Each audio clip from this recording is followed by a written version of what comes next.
Greetings to everyone watching and listening to this. Welcome to CHEZUBA Talks, a podcast dedicated to sharing compelling stories of hope, determination, and humanity. If you're in Kansas City and you happen to see a big green bus at regular intervals traveling through the night, you are not seeing things after a couple of drinks. It is a big green bus.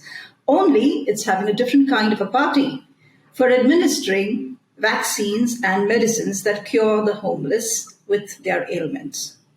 Hello everyone, I'm Tej, host of CHEZUBA Talks, and with me today is Jaynell Assmann, founder of Care Beyond Boulevard, a 501c3 organization. Welcome, Jaynell. Hi, good morning. Thank you. I'm happy to be here. Lovely. Tell us about this green bus. So the green bus is pretty well known around Kansas City. We truly feel that it is important for everyone to receive compassionate health care. And what we do is we take health care to people who are experiencing homelessness, right? We bridge those gaps. It's so difficult when you're living on the streets to access health care. And so we're like, okay, let's just make it a little bit easier. That's super. And what gave you the idea of a bus? As in, instead of having camps at regular places, a bus. That's an innovative idea. Well, so it didn't start out with the plan to be a bus. So street medicine, which is what we do, is a pretty international concept. There are organizations all over the world doing what we do. And so when I got ready to start the organization, we weren't going to have a bus. So I was volunteering with my husband at a local soup kitchen, and we were regulars, and people kept coming up to me asking me medical questions because they knew that I was in healthcare. I'm a nurse practitioner. Okay. And I was like, don't they have healthcare around here? And as I started doing a little bit of research, I realized that their healthcare is very fragmented and difficult for them to get. So I said, I'm going to start a clinic in the soup kitchen where we were working.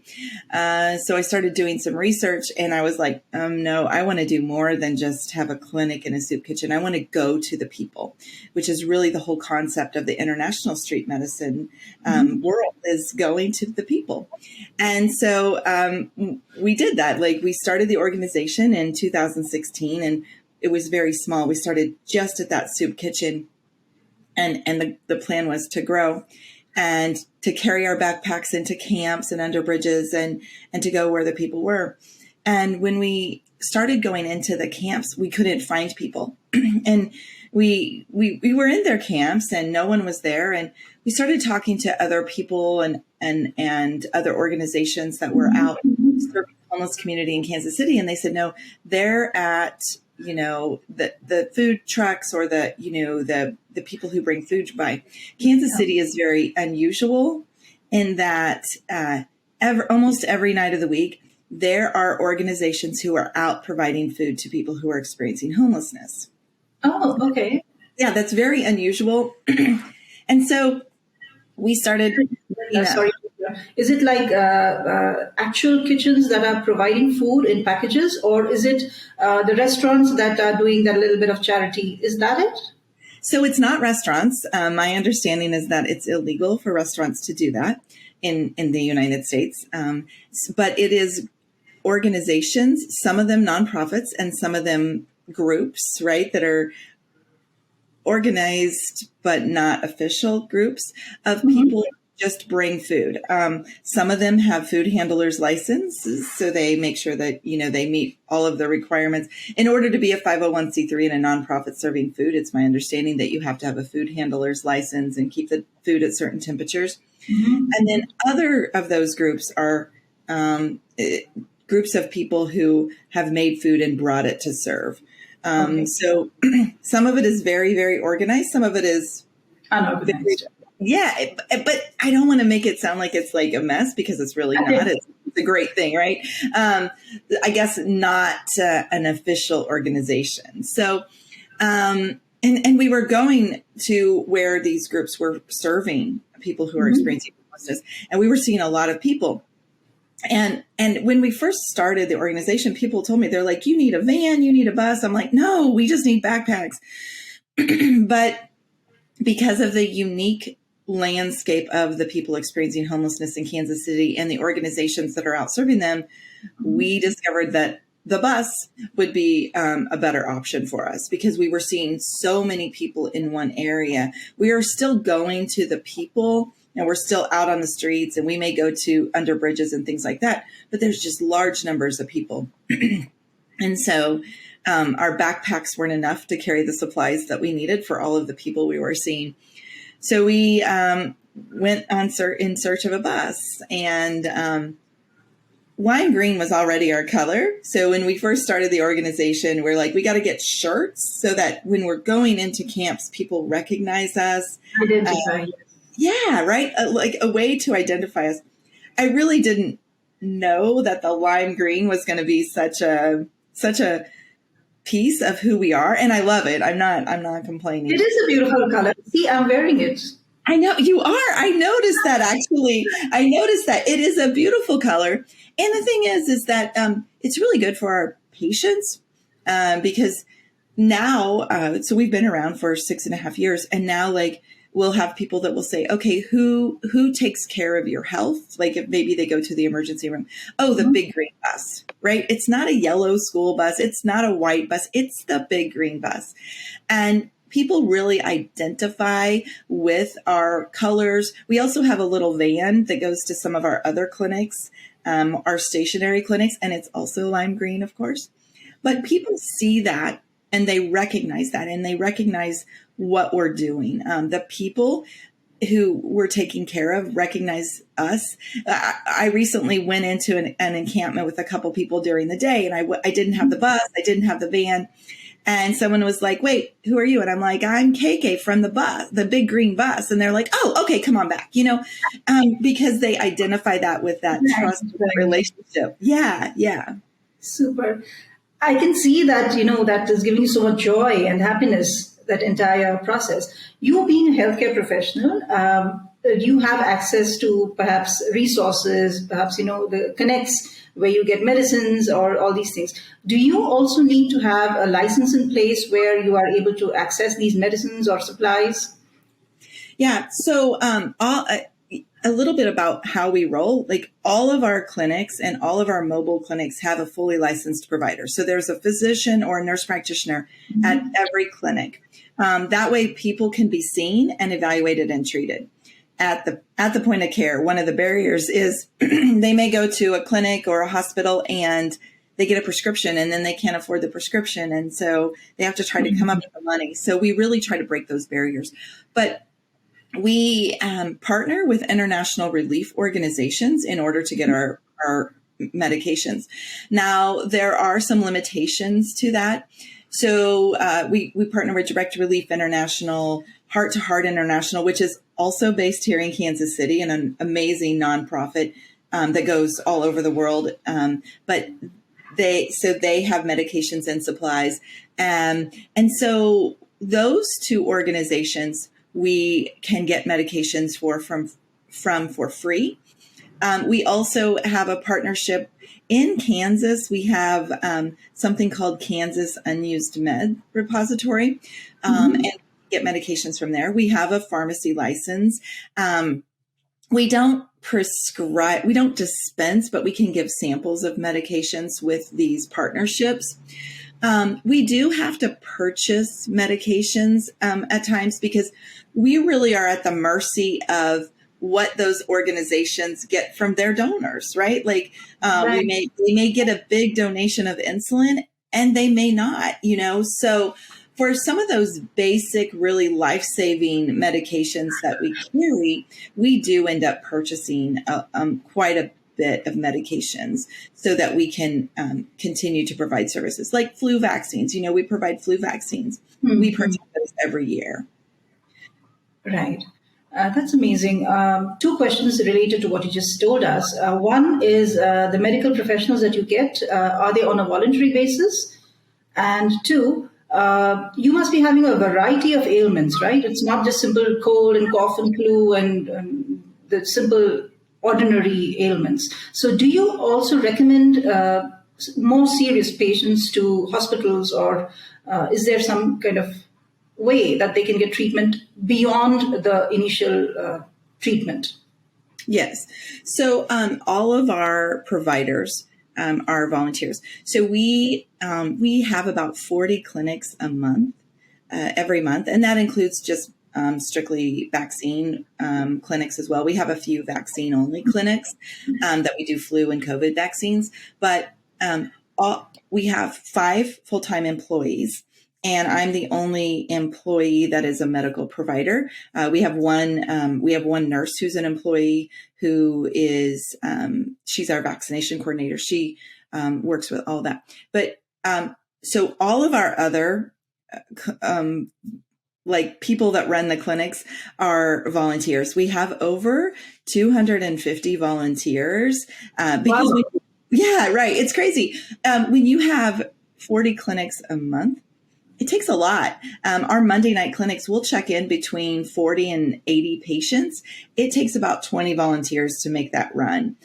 So our medical providers, our physicians, I mean, everyone who comes, they're volunteers, really. The unusual thing, so one of the tricks or tricky pieces of our puzzle is that we are in Kansas City. And so for people who know Kansas City, we're on both sides of the state line, right? So we're in Missouri and we're in Kansas. And that means different rules on both sides of the state line. Yeah. So our providers have to be licensed. We request that they're licensed in both states because on the bus, we start in Kansas, we go to Missouri, we come back to Kansas. I mean, it's that fluid, right? It's because the state line is just a street in Kansas. Exactly right. Right. So our providers generally are licensed, dually licensed in both states, as well as our nurses and our pharmacists. So that brings a different, like, kind of piece of the puzzle that we have to put together sometimes. But our providers, I have one provider that's getting ready to start that's only licensed in Kansas. And he said, I want to volunteer with you. And he applied for his Missouri license. And so we're doing some stuff with him in Kansas until he gets his Missouri license so we can go all over the state or all over the city with him. So that's our volunteers are so dedicated. Most of them have full-time jobs. You know, we'll have our physicians or our nurses who come from their day job and work with us in the evening. I have one nurse practitioner who volunteers every Monday, and she goes to work at like 4 a.m. at one of the local hospitals. She gets off she gets off at 2 or 3, and then she'll come volunteer with us from like 4 to 7. I tell her 4 to 6, but it usually ends up a little bit longer. But it's just the dedication of our volunteers because they see, they see the need, and the need ranges, right? So you asked me what we see. We see a little bit of everything. We do some chronic illness and disease management, blood pressure, seizures, diabetics, some of those things that you normally think of when you think of health problems as we age. But we also see a lot of wounds. We have a lot of people, particularly in the winter, we see a lot of frostbite that care with it needs dressing changes a couple times a week. We see a fair amount of burns. We see wounds from, fights, injuries, getting hit by cars, things like that. So our patient population, Kansas and Missouri, once again, are very different because Missouri has expanded Medicaid, which means that basically anybody, it's kind of income driven. And so most of the patients that we take care of qualify for Medicaid of Missouri, but Kansas has not expanded Medicaid, which means there's not really equitable health care for everyone in Kansas. And let's just talk about this for a second. There's not equitable health care for people who are experiencing homelessness anywhere in the United States. And I don't know, maybe the world, probably the world. There's not health equity when it comes to people who are experiencing homelessness. There's very much a stigma surrounding people who are experiencing homelessness. A lot of times people will call them frequent flyers when they come to the emergency room. It's a term that really is degrading. They may be utilizing the emergency room frequently, but frequent flyers just sound so derogatory. But the issue is that there are so many barriers to going in. So if we see somebody that we feel like needs to go to an emergency room, if it's not an emergency like dying, chest pain, bleeding out, things like that, we'll try to help them get there as opposed to utilizing the EMS system. If it's something that maybe they need to follow up on and but it's not urgent, that it's something we can't take care of, maybe they need x-rays, maybe they need an ultrasound, then we'll suggest that they go to one of the local safety net clinics, and we'll even help them get hooked in, because we have clinics in the evenings, we have clinics during the day. We can make arrangements. We'll say like, hey, come see us on Tuesday morning at Cherith Brook, and we will help you make appointments, because a lot of our patients don't have phones. They don't have access to the internet. And so trying to make those appointments or figure out when they're supposed to be there is very difficult for them. And so we do refer them. Now, do they always go? No. Again, that leads back to the barriers of care when you're experiencing homelessness. One of the advantages right now in Kansas City is that since COVID, the buses are free. So, but it used to be you had to have a bus pass or whatever, but the buses are free. The bus system can be very difficult to maneuver, particularly if you have your house on your back, right? If you're trying to carry a backpack and maybe a bike, maybe you have a dog, getting on the bus and getting off and transferring and things like that. The other thing that we see with people who are experiencing homelessness, there's so much trauma involved in their lives. And we're talking about both emotional and physical trauma. Yeah. And when you try to, maybe they have an appointment this morning at 10 o'clock, right? Maybe last night, and they lost all of their belongings. They lost their papers. So their first priority is going to be their house, right? Where they live, where they eat, right? And so I think that's one of the things as medical professionals that we need to recognize is that the other word I don't like is non-compliant, right? There's no such thing as a non-compliant person. Maybe there are, but barriers to care is better, right? So giving a label to someone as non-compliant when you don't know their story, it's really important to recognize that they have barriers to making it in. We recently had a gentleman who had seen me on a Monday night and he was like, I'm supposed to go back to St. Luke's or to Truman or one of the local hospitals, but I can't remember when. And I said, okay, come in tomorrow morning and we'll help you, because we had a clinic the next morning. So he came in the next morning. We made his appointment that he needed made. And while on the phone, the operator at the hospital, the clinics, she said, he has an appointment this afternoon with another provider. And he had no clue. Like, he had gotten his discharge papers from the paperwork and from the hospital. They had gotten lost. But he was like, I didn't know. And he went, because barriers include losing their papers. Time.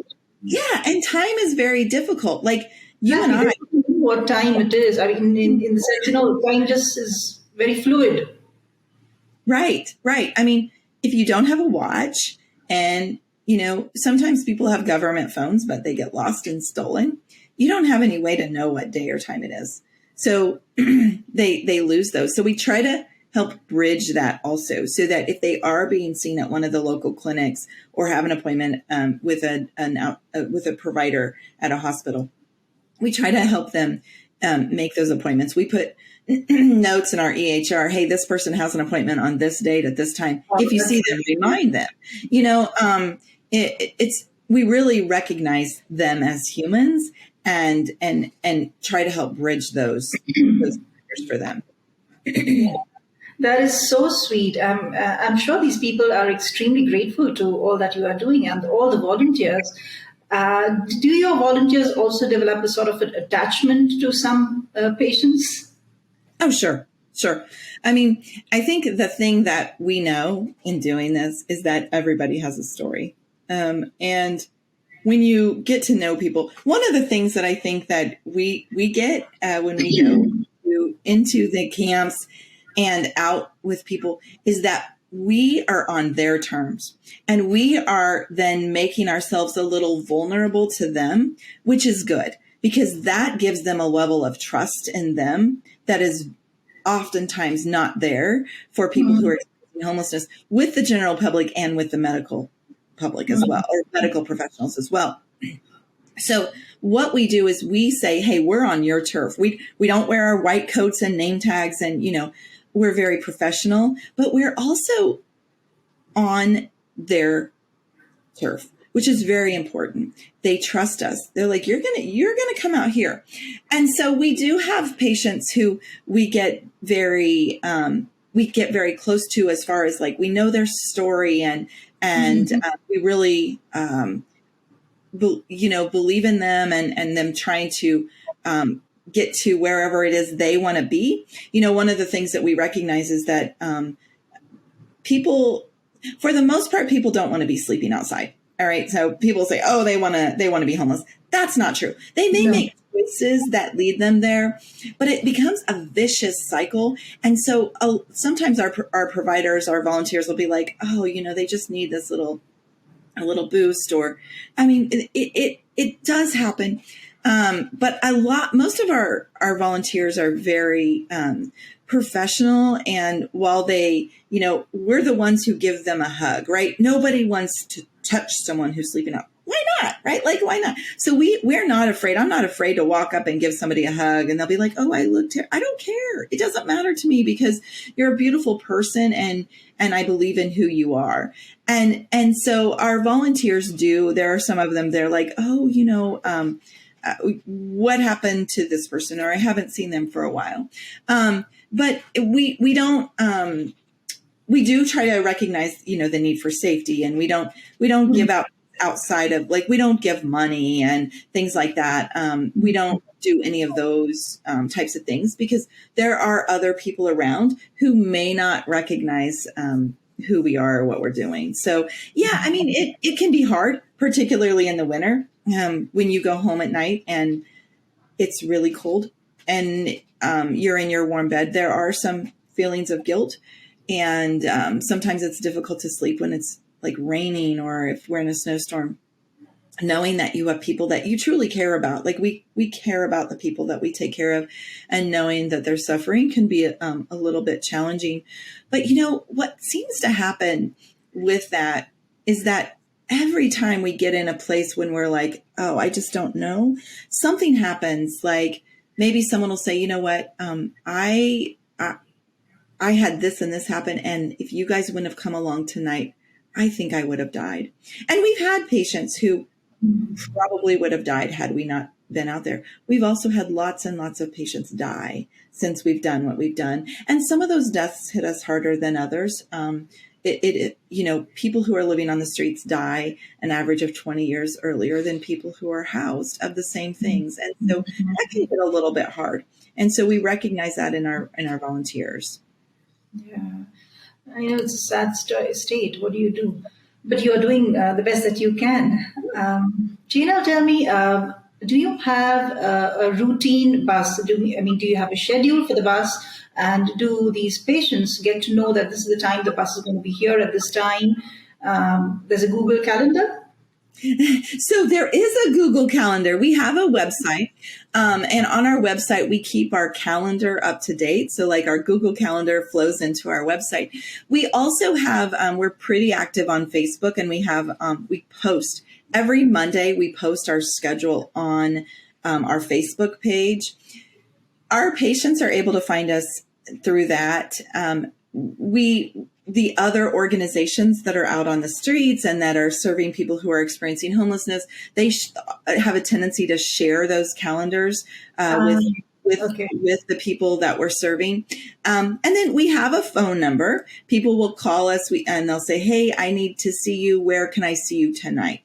And so we give them our stops. Now, the one thing about our bus route is I can't give you a time. Like I always tell people, I don't know what time we're going to be there. I can tell you we're going to be there. It depends on the stops in front of you. So we leave, the bus leaves. We have an office. It's not an office that we see people in, but we have an office and we work out of that. And our bus leaves from at 5 o'clock. And then it takes its route. And the route varies. We don't go the same places every night. Like Tuesday night, there's one route, and then the following Tuesday, there's a different route. And so we alternate. But we always say, look, we're going to be there. It's about this time, but don't give up on us, because we will. If we say we're going to be there, we've even had times when the bus has broken down and our volunteers have piled into other people's cars and continued the route, because people are depending on us. One of the things about people who are experiencing homelessness, again, is trust and consistency. And so many times they have heard, okay, well, we're going to come and help you with this, and then people don't show up. So it's really important to us, to our organization, to our volunteers, to our staff, that if we say we're going to be there on a Wednesday night, we're going to be there. It may be, I mean, there's been a couple times we've had to cancel for extreme weather, and that's just a safety issue with our volunteers, right? I can't put people in a big old bus when it's icy outside, but for the most part, we really do try to make sure that we're consistent and that we show up. And that's to our patients. I know that we've spoken to a few recently. We're having a fundraiser in February, and we're doing something called Stories from the Streets, and we're doing just interviews. And when we do these interviews, they're completely unscripted. And a lot of times I'm like, hey, will you do an interview with us? They don't even know it's happening. And one of the things that's striking to me in most of these interviews is people are like, they don't judge us, and they're where they say they're going to be when they're going to be there, or like when they say they're going to be there, like we show up. And I think those are really important themes when you're taking care of people who are experiencing homelessness, is consistency and trustworthiness. Yes, absolutely. Yes. They think I'm sure they know that you're going to be there. When you say you're going to be there, they're going to be there. That's so true. Yeah. Jaynell, you also must be having, I mean, when there's an issue of homelessness, of course, there is some hygiene or something related to, basic grooming. These issues also crop up. Do you also look into that, or is it or you can refer them to somebody else? So we carry on the bus, we do carry what we call hygiene bags or hospitality bags. And the hygiene bags have basic hygiene items: toothbrush, toothpaste, soap, shampoo, socks. Because we do recognize that basic hygiene can change your health, right? Exactly. Yeah, absolutely. Having a haircut also. Yep. So we do. One of our partners has started offering haircuts on Monday, and I've hooked them up with a volunteer barber who wants to do that. And we have there's one, well, actually, I think now there's two, but we have partnered with a shower trailer to bring portable showers to people. So we do try to work with those. We don't offer those services. I keep saying this, stay in your lane, right? We do healthcare and we do it well. And there are so many services that we could offer that are needed for people who are experiencing homelessness. But if what happens is if you try to do all those things, you end up not doing something well. And we want to make sure that we continue to provide healthcare well. Like, we don't do clothing. Clothing is a need. In the winter, we do coats and blankets and gloves and hats. Those are really life-saving at times. I honestly, or limb savings. Having a pair of gloves can save someone's years.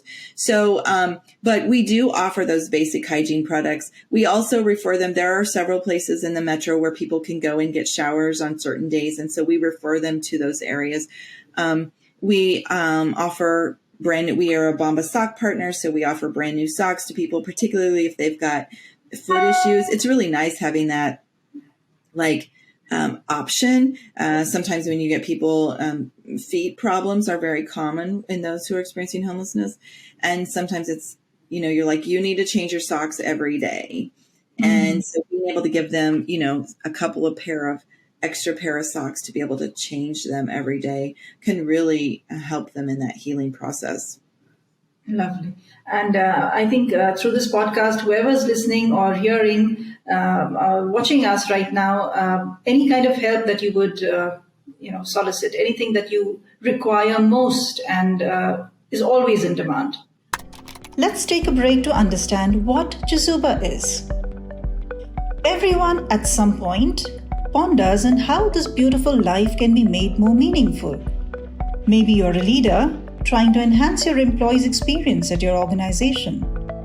Or you already work for the community and seek volunteers with state-of-the-art skills to strengthen your nonprofit. Whatever your situation, know that you can make a difference. CHEZUBA began with this very vision. A vision to facilitate every skill and every passion in the world in meeting a social need. Corporate volunteering has several benefits for both businesses and organizations. In parallel, experienced and enthusiastic volunteers join NGO workers, enabling them to serve the community more effectively. CHEZUBA offers everyone looking to add purpose and meaning to their lives a chance to connect or volunteer virtually with nonprofit organizations from over 100 countries around the world. Visit www.chezuba.net and explore opportunities to find meaning. CHEZUBA, your platform to do good. And now, back with our guest. Yep. So constant requirements for us are dressing change supplies because we do so many wounds. So we have, we use bacitracin or triple antibiotic ointment. We use a ton of that. We use a ton of both silver dressings and Xeriform dressing that we're always running out of. The other thing, and this is the tough one, we have about 5 people right now who have colostomies. And we are so low on colostomy supplies. It's so difficult to imagine living on the streets and having a colostomy. We've had people come to us who have like bags taped to their abdomen and or just like baggies over it. And so 5 people, that's not very many, right? But when you think about the implications of people having, fecal matter not contained, I mean, so it really is kind of a public health issue. So that's one of those things that maybe kind of surprised me a little bit when I started doing this, that I didn't think about it, right? I didn't think about the fact that there would be people who had accidents or whatever, and they would have colostomies and need colostomy care, and they can't get it anywhere. So, but as far as medications, bacitracin, antibiotic ointment, and then over-the-counter medications, the general public can't buy our prescriptions. They can't go buy us 1,000 lisinopril. We have to purchase that a lot. But as far as like the general public, ibuprofen, Tylenol, Benadryl, basic cold medicine, right? The stuff that we all take for granted. We're like, oh, I'm out of cold medicine. I'm going to go to the store and get it. It's expensive. So those are kind of the things we go through a lot that it seems like I'm always needing more of. All right. Okay, Jaynell, I can't imagine the kind of time that you are giving to this. I'm sure you are spending nights, mornings, and the day. I'm sure you have a family to take care of. I'm sure you are, but I think in this entire thing, this is giving you a lot of happiness. Yeah, so when I started the organization, I was working a full-time job, one part-time job, one full-time job, and running the organization.